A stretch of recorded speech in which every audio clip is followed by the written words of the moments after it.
Mike Golding. My daughter Sydney was diagnosed with systemic juvenile xanthogranuloma in 2001. Ken was actually her doctor, consulted on the case. I lived in Cleveland at the time. Unfortunately, she didn't survive. She passed away at a month old after 2 rounds of chemo.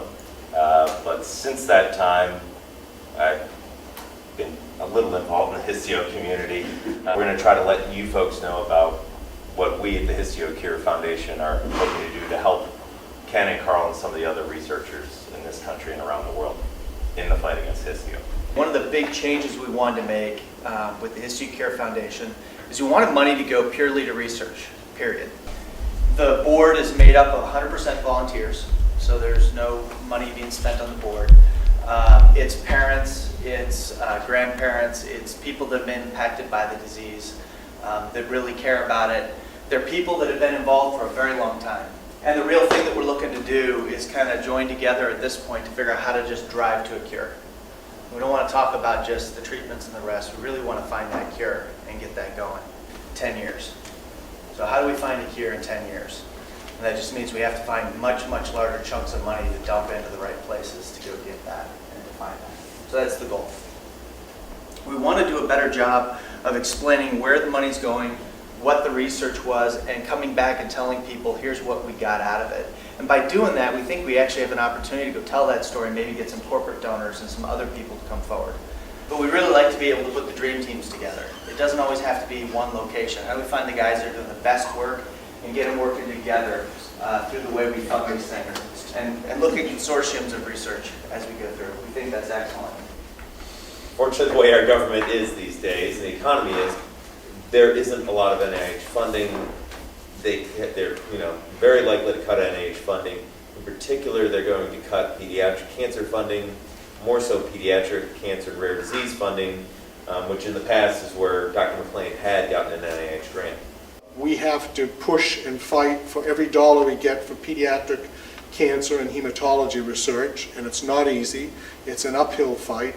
That's why we are so dependent upon philanthropy, and you can make a tremendous difference. Don't ever think that because it may be a relatively little amount of money that you can't make an impact and can't dent this disease. You really can.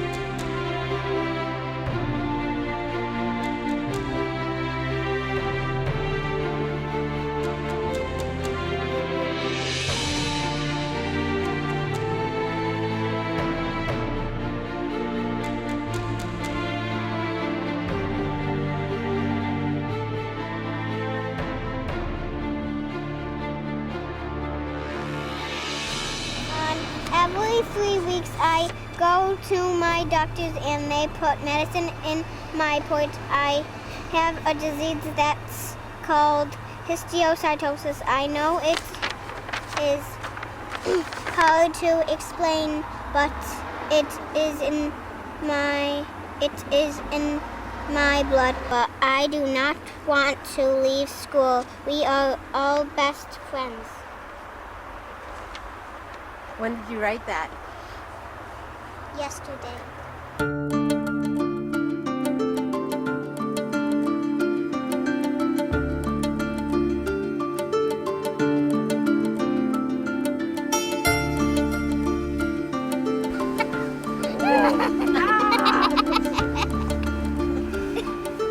I'm Doug. I'm Ella. I'm Laura. I'm Olivia. What's the name of your disease? Rosea Dorfman. Look at the camera, say it. Rosea Dorfman. When I was giving her a bath, I noticed a lump on her neck. So that went on for about 2 months of antibiotics. Antibiotics. Then we saw her actual pediatrician. He basically said that something's not right. We went to a pediatric surgeon. And he removed 6 lymph nodes from her neck. After he did the surgery, he came, sat down in the waiting room and told us it was either lymphoma or a really bad viral infection. Right. And we got a call September 14th saying it was Rosai-Dorfman disease. Yeah. And he's like, oh, I have good news. It's Rosai-Dorfman, and it's going to go away by itself. So then I'm like, oh, that's great. So we were relieved that it wasn't cancer. He apologized for saying that he had great news, Right. because sometimes it does go away, sometimes it doesn't go away by itself. But he didn't really know about it, and I guess he'd been practicing for over 30 years in several different countries. So, and that was his first time discovering it. They wouldn't have to go in and actually take out a lymph node. They could actually do a needle biopsy, I believe. But in her case, because they didn't know what to look for, they had to actually go in and remove. We went to see Dr. RCC in Baltimore at Johns Hopkins just for a second opinion. He confirmed it being Rosai-Dorfman disease. It was described to us by Dr. RCC as the body thinks that there's an infection, so all of the histiocytes go to that spot. It's just like a giant hug. They all just keep coming because they do not know that there isn't one or that the infection is controlled, so they just keep coming and don't go away. Olivia has it in her neck, in the lymph nodes in her neck. But there's other areas, the bones, the skull, the eyes, organs. That could be affected, skin. but thank God aren't Yeah. affected yet. The reason why we started the chemo was because she started to complain that she was feeling choked, that she was being choked because the lumps were pressing inward, as well as showing on the outside. You just do your cream on the port. That's all we do right now. What do you have to do with your port? Put numbing cream on it. And then what do you put over that? Press and seal. Present seal. Press and seal. The saran wrap. Press and seal. Sometimes it feels like there's a caterpillar in it. I wish. Having your port feels like a caterpillar in it? Well, pork looks like a caterpillar. Hey. No, it does. It looks like a caterpillar. It does. A port. Your little scar. That's where the port is. Look what it's fine. And she still has some Oompa Loompa orange from when she had her last treatment. Has some what? Oompa Loompa orange. It's the because soap they, that they clean it Yep. in. When they had to take blood from this arm and your Yeah. pore. Yeah. That was bad. This is what that bruise. Oh, that's where they took your blood. Yeah. Little bit of scar. That's where they first biopsied it. That's where they first did the surgery. And then we see if it's still there. If it's still there, we'll start a whole new regime of chemo. The thing is with the Rosai-Dorfman is it can go into spontaneous remission. Right. So they don't really know if it's the chemo actually helping or if she went into remission. They said that it isn't genetic. They said that they think that it's something caused by a virus. So Ella has not shown any signs. But she has been tested. No, No, because no. there's nothing to biopsy. So Ella and her brother Weston are considered super siblings. We found a website. It has to do with siblings of a child with cancer or another disease. And it recognizes them also. We've had people ask if surgery would do the trick to take care of the lymph nodes, but it'd be too much of Too many risks. too many rests. And they can grow back. It can grow back, the scarring that could happen. She's videoing. But there's two other types of chemo that have been talked about. One being 6MP, they call it, and then the other one being 2CDA, different types of chemo. I think the 6MP was talked about more so than the other one. There is no cure, I guess, right now. It's never going to go away. She'll always have it. I guess one of my biggest fears is her Rosai-Dorfman turning into something else. I don't know if it could, but my fear is it turning into HLH or LCH or Going somewhere else in the body. progressing somewhere else in the body. Definitely search out a support group. Definitely somebody to talk to, somebody who knows what you're going through. Even if it's not her particular disease, get a second opinion. Definitely a second opinion, third opinion if you have to. If you have to travel across the country, do it. You look stuff up on the internet, it's very scary. Don't believe the internet. So it's hard to find anything but the old, Right. there's not a lot of new stuff. And then if you do find something, you don't understand what they're talking about. That's why you need a support group. Olivia, are you a warrior? Say, Yes, say, yes, yes. say I'm a warrior. Say I'm a HISTIO warrior. I'm a HISTIO warrior. On my honor, I will try to serve God and His country and to help people at all times and to live by the Girl Scout law. Good job. Peace out.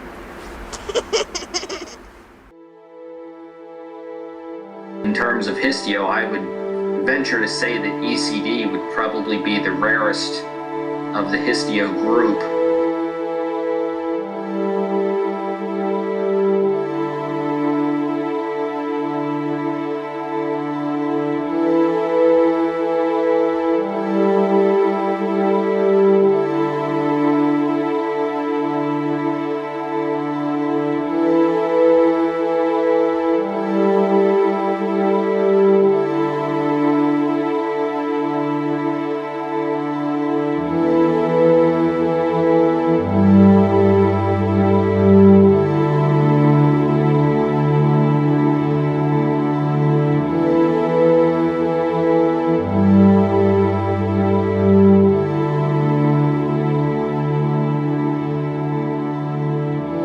ECD pretty much affects long bones, so your arm bones and your leg bones, and it can cause tumors to grow just about anywhere. As far as we know, there is no cure for ECD, just management.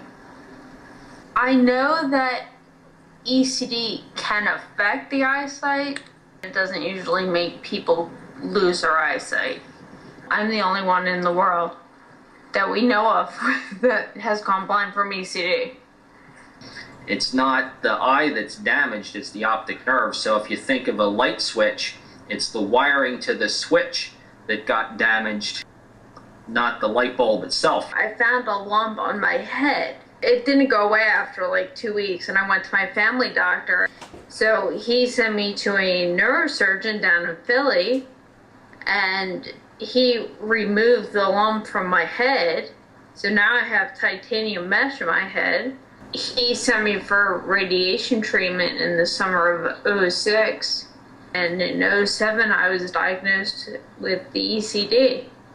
So the lump on her head was the LCH, and along with the ECD caused your other tumors. I had tumors from the ECD in my upper left arm bone and my long bones in my legs, and I had it around my heart and my pituitary gland,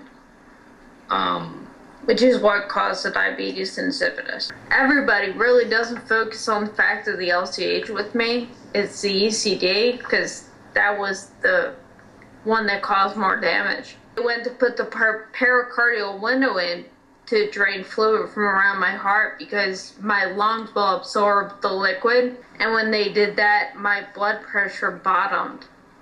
That almost killed me in August of '07. Because, sorry. It's okay.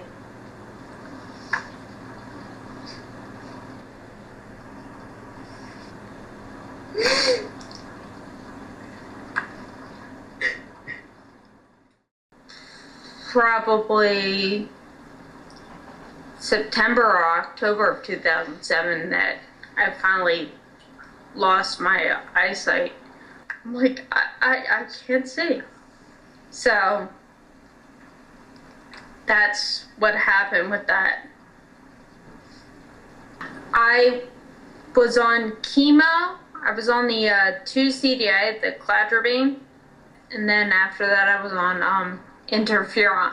Much like diabetes, you can only get the interferon shot like in your upper arm, your stomach, or your thigh. We call it remission because it's the easy term that everybody understands, but her doctors really don't know what to call it, because it just kind of pretty much went away. Yeah. or stopped being active, I should say. You know, it could happen to you.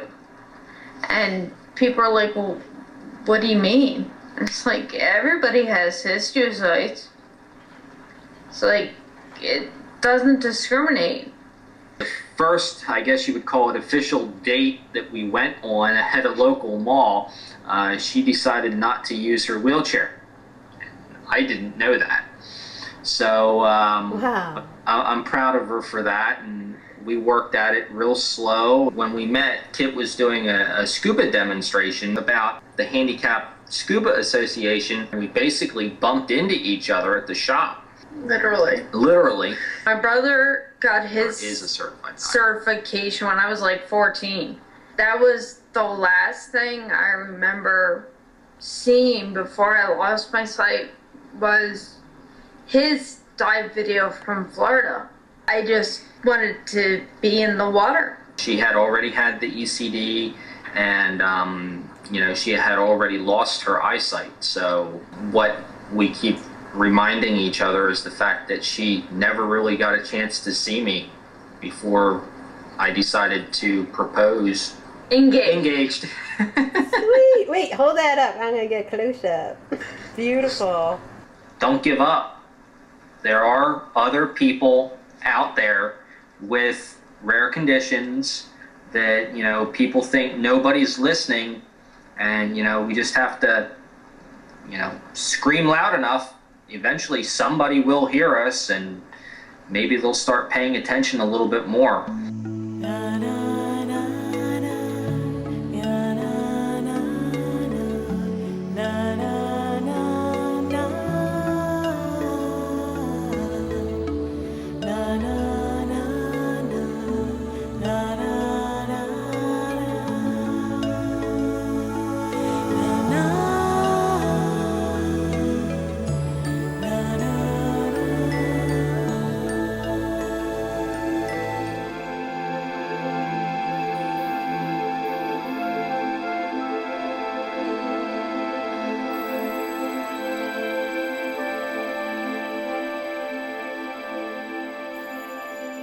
LCH is, you could say, is a sister disease to like JXG, Dorfman. They're problems with the dendritic cell lineage.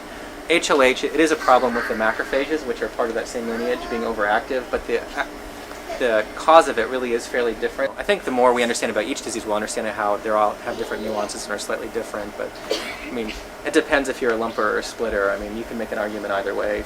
We need better treatments, and that's part of what's being worked on, are more targeted treatments that really just go after what is driving the process rather than generalized treatments that have plenty of side effects. There's good research going on in that arena, but to get it from an idea and something that works in the laboratory into a drug that you can actually give a patient can take 10 years. I think, realistic, 5 years, we'll understand it. So give us 10 years to cure it, but I think that's the game plan. We're hoping in the future that all these symptoms will help these kids and we can do the right treatments right away and faster. And there are a lot of targeted agents against the immunologic problems now, et cetera, that are coming along. So I would hope that we'll have new agents coming down the pike to aid us in this battle.